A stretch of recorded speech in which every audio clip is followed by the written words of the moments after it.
Hey everyone, I'm Rob Greenfield and welcome to my little homestead in Orlando, Florida. I've been in Orlando for just about 2 years now, so my time here is coming to an end just as I planned. But before I go, I want to give you one last tour of my little homestead and share my life and why I've designed things this way. So welcome in, and I'm going to show you around. Before I get started, I just want to say, this isn't just about this tiny house or this homestead. It's really about a way of life. It's about a way of thinking. For me, it's all about how can I live in a way that's beneficial to the earth, my community, and myself. How can I live more simply so that I can live in the service of others? So when it comes to food, to water, to energy, to waste, to transportation, to money, to my social interactions, and my relationships, all of that is wrapped up in this. And when I talk about my possessions or my garden or the design of this house, all of that is about lessons that we can learn so that we can work with the earth rather than against it. So to start, I'm going to talk a little bit about minimalism, about possessions. I have been working to simplify my life for about 8 years now. And I went from having a large number of possessions, a 3-bedroom apartment, slowly transitioned, and I actually ended up getting my life down to just 111 possessions, all of which fit on my back in a backpack. And then on a bicycle, biking across the country. But now, living here in Orlando, I accumulated more possessions because you tend to do that when you have a space, but also because I have embarked on this year of growing and foraging all of my food, it's required a lot of possessions. So not as minimal as before, but still very minimalistic. I'm going to show you a few things. Here's my clothing shelf. So as you can see, very few clothes. The idea of this is really, do I need a lot of clothes? Do I really need to impress people through the clothes in my body? No. They serve a purpose. They serve a very simplistic purpose, and often, as you probably know, I'm wearing as few clothes as possible because I just believe in the natural usage of the body. So that's all of my clothes right there, except for maybe 1 or 2 shirts or underwear that are ready for the laundry. Here is another part of my possessions. This is kind of the natural hygiene. I woke up to all of the things that I was putting on my body and in my body and realizing that they were not things that I needed to have on my body or foods that I should be putting in there, or not actual foods, like food-like substances.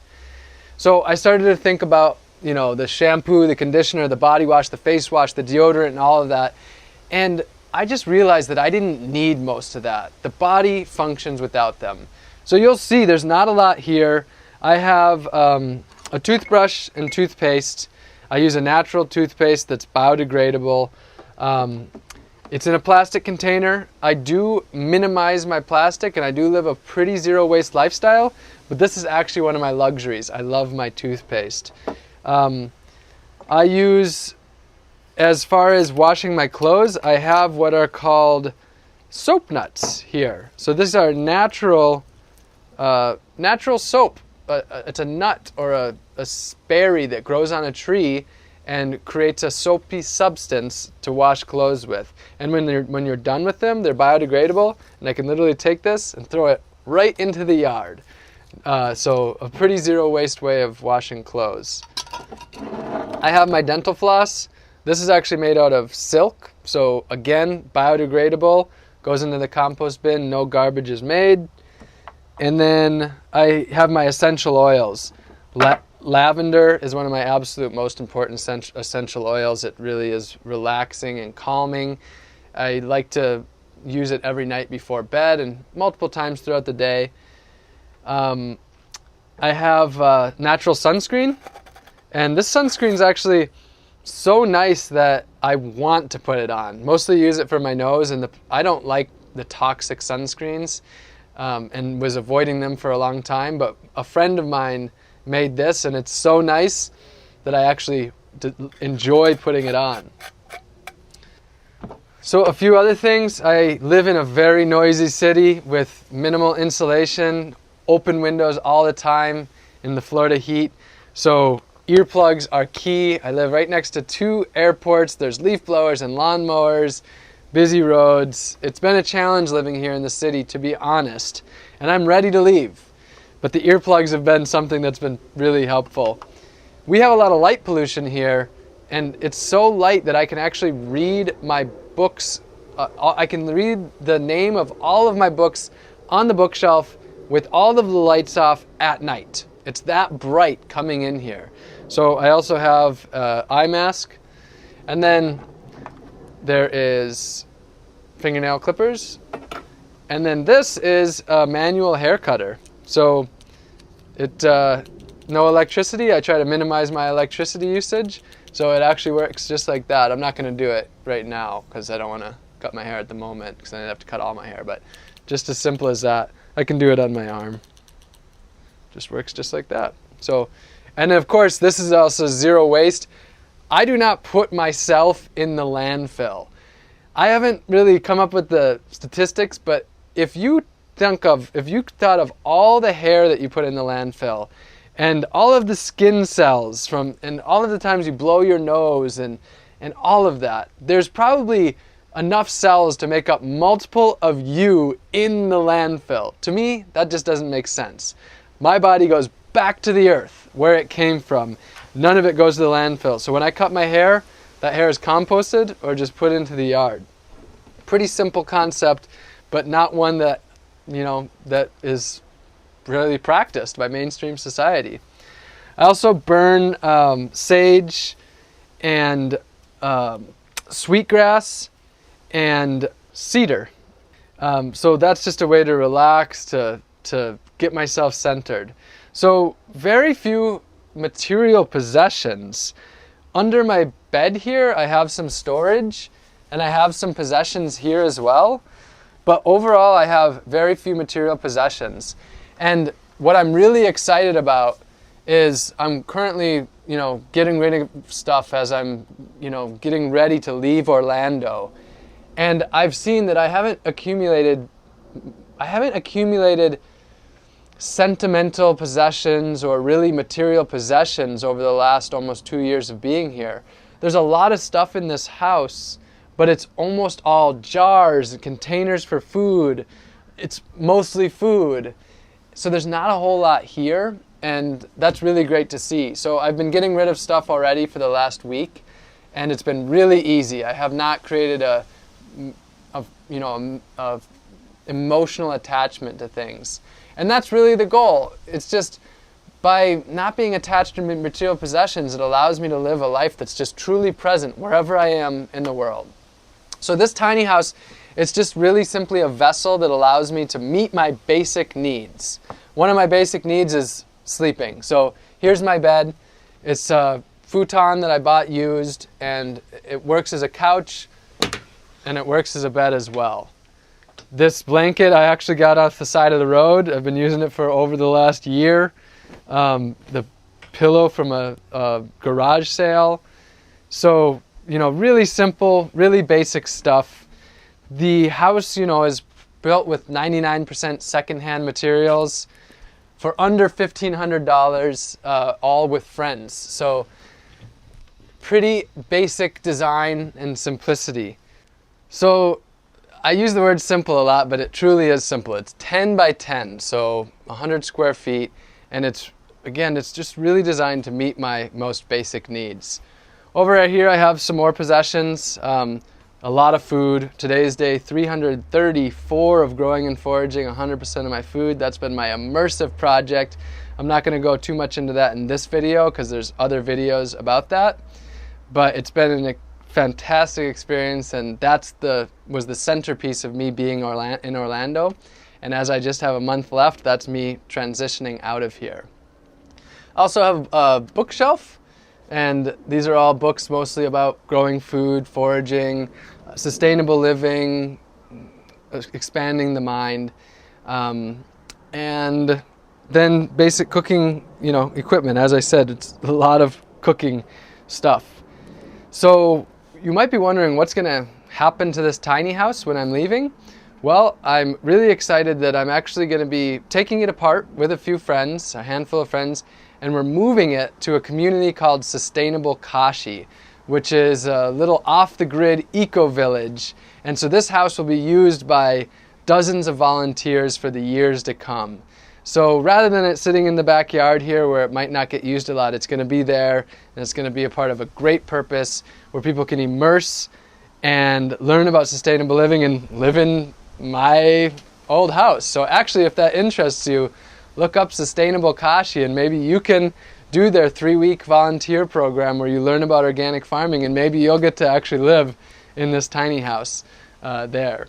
So I'm in Florida, and so I designed this house to be a Florida house. So people ask a lot about, what about doing this in cold climates?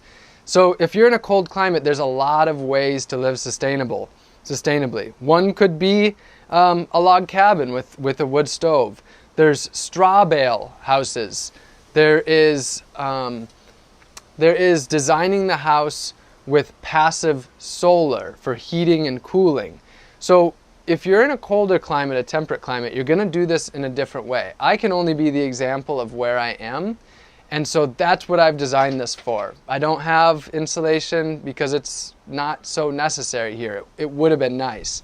But I designed this for Florida, and Florida has its challenges. Don't believe that it's just like paradise down here. The mosquitoes, the extreme heat, it is challenging. But just keep that in mind. Everything that I've designed here is to meet my basic needs here. And what we need to do as individuals is we need to adapt and adopt things to our climates. So on that note, let's actually head outside where I spend a lot of my time. So I've designed my life around living largely outside because you can do that here in Florida. You can do that for parts of the year in temperate climates, so you could certainly have an outdoor kitchen set up and an outdoor bathroom for those maybe 6-7 months of the year. But this is my year-round kitchen and bathroom, which I'll be showing you. So this is, the idea of this is that it's designed to really work with nature, to utilize these resources and not let anything go to waste. So as far as water, my water is harvested from the rain. So behind the tiny house is a little barrel here, and rainwater harvesting is extremely simple. It's just a matter of water falling down onto the roof and into containers to be harvested. There's a little spigot right here to fill things up as needed, and then here is my rainwater filter. So this water can be used for filtering any water, whether it's tap water, water from a lake, or from the rain. And this is a Berkey system. I think it's one of the most sustainable systems out there, so it's why I use it. Been using them for about 5 years. And my water doesn't have chlorine, fluoride, anything like that in it. It's just pure water from the sky. And for me, it's water that I love. I also love spring water, but rainwater is definitely one of my favorites. So the sink is also powered by rainwater. So it sits in this barrel back here, comes out this faucet, very simple system, no electricity or anything of that sort. And then I have my sink, and then this water drains. I usually have that filled up, and then it just simply comes down, and this does not go to the sewer. Instead, all of my water stays on site. And this water just goes to the back, and then right now it's flowing out, and then food is grown back here. So this is called gray water. So rather than making it someone else's problem and sending it off to a wastewater treatment plant, it's used to keep the fertility and the water on site and not to put pollution out. So I have taro, turmeric, and there's some papaya trees growing back there as well. So water is kept on site to grow food. As far as cooking, my main source of cooking has actually been a propane stove. This gas is likely from fracking, something that I really do not support. I have not been successful at living a life that's fully off the grid or fully sustainable. It's extremely hard to do that in the world that we live in today. What I do is I do a much better job than I used to do, and that's always my goal. Is I don't try to do anything perfectly, I just try to do a really good job. So it's a message of moderation. It's not 100% of anything necessarily. It's not extreme. Sure, acorns on the roof. That might be one of my recommendations, is don't build a metal roof under an oak tree, because it can be pretty disturbing, especially early in the morning. But so I may do sort of extreme things, but my message is just moderation. It's what we can do to live in a way where we use our resources wisely and don't destroy the very home that we have. So, you know, the propane stove is not something that I like to use, but it's one of those things that I do. And it's hard to do a perfect job, but I accept that. I have my hypocrisies, I accept those hypocrisies, I embrace them, and I just strive to do better. I also have a solar oven. I cook over fire, and I did have a methane biodigester to turn food waste into cooking gas, but I got rid of that as I'm transitioning away, and that was donated to Sustainable Kashi as well. Actually, that's where a lot of things will be going. My books will be used there as well. So when I leave here soon, I will leave here with almost no possessions, and most of it will be donated or used, or some of the stuff that I bought used, I will sell used again. So just a cycle of continuing the usage of stuff and not creating garbage. So speaking of not creating garbage, this is the compost right here. So I create very little garbage. That's a term that's called zero waste. So this is my trash for, you know, the last 5 days or so. I create very little garbage. I use the can that's here, that is the landowners, you could say, garbage, since it's very little. Because most of what I do is I compost. So food waste goes into this bucket, which is then brought over to the compost bin. Things like my dental floss, which is made of silk. There's the cardboard and paper, the yard debris, all is composted and not sent to the landfill. Simply composting is something that we can all do that would make a massive change in the world. One little tip: a lot of people worry about the smell. And fruit flies. Here in Florida, we deal with fruit flies big time. So what I've done, you can see, I actually fill it most of the way with water, and that way anything that's below the water line, the flies can't get to. So you'll see, like, this is 4 or 5 days of compost, and there's very few fruit flies here. So from here, the compost goes over to my compost bin. It's all about taking responsibility for my actions and not making my waste other people's problems. In permaculture, they say waste is just a resource out of place. So this is not food waste. This is a resource. So it goes into the compost pile, and then all that water soaks in here, and bananas love water, and they love a lot of nutrients. So this food waste this food scraps directly grows bananas, which I've been eating today, that came from right here. And then it also makes a great soil that can go back to my garden. So, you know, one of the big things that I kept coming back to in life, I kept seeing that today, in 2019 and the 21st century, things are so easy and they're so convenient. And I had to keep asking myself, why are things so easy and convenient? And basically what I found is that the burden is being placed elsewhere. Other people are paying the true costs. People, other species, our natural environment. So this is all about taking responsibility for my own actions, not doing the easy thing and throwing it in a garbage can, but actually dealing with my own waste.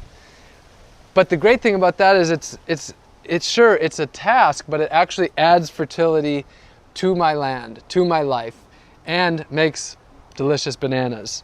So continuing on talking about waste, something that I'm really not into is buying toilet paper. It's actually been over 5 years since I bought toilet paper. And this right here, if you haven't figured it out yet, is my toilet paper. This plant is, the genus and species is Plecranthus barbatus, and it's in the mint family. And the reason that I use it is because it is just incredibly soft. I mean, so soft that you just want to do this all the time. Well, not all the time, but you get the picture. It's extremely soft. And because it's in the mint family, it actually smells great as well. So I don't waste my money on toilet paper. I don't have trees chopped down on my behalf just to wipe my butt. I simply decided a while back to stop wiping my butt with money, basically. So I pick my toilet paper fresh from my plants, and then they come over to my compost toilet. So the toilet paper just goes right here next to my toilet. And what's really amazing about this plant is this toilet paper actually stays good for an extended period of time. I've had it sitting here for up to a week without it drying out, and it stays soft and wonderful. Softer than really anything at the store, and minty. And what's amazing about it is if you pick it on a dewy morning, it holds that dew and actually serves as a wet wipe. So this is nature's toilet paper and nature's wet wipe if you're into that. I've never been into wet wipes. I just don't find it necessary. So this is my basically closed loop compost toilet system. So how it works is you sit down like you would on a flush toilet, and then I have something here that is really important to me, and this is I have the mic in my pocket, so that's why I'm sitting weird. I'm trying not to crush the mic. So this raises up the feet, and I'm all about trying to do things in a more natural manner, in a way that works with the body. And we were not designed to poop at a 90-degree angle. I mean, it's pretty much common sense. Why would humans have pooped at a 90-degree angle? So we actually poop squatting naturally. So this helps create that squatting position, and it flows out so much more easily. There's things you can buy. I think it's called a squatty potty, but you don't need to buy it. This is just some 2x4s and a piece of wood on top of that. It's about designing things really simply. So poop goes in here.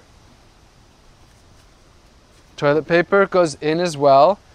And then instead of flushing, because there's no water in this system, I have a bucket of sawdust, and you can use any carbon. It could be dried leaves, sawdust.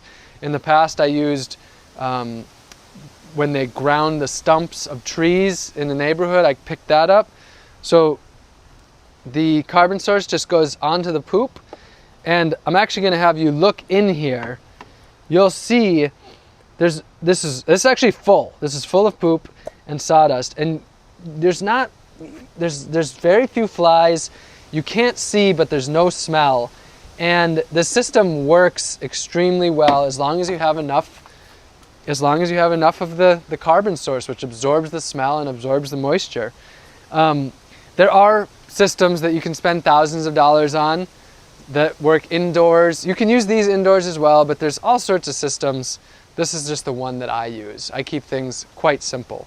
Now, as far as pee, I have had a system set up here where there was a 5-gallon bucket and water where you'd pee in it and that would dilute it, and then you would pour that on plants to water them. But instead what I do is I planted a banana tree here, and I simply pee not on the banana tree but around the banana tree. The banana tree is mulched all around it, and that mulch, that carbon, absorbs the nitrogen. No smell.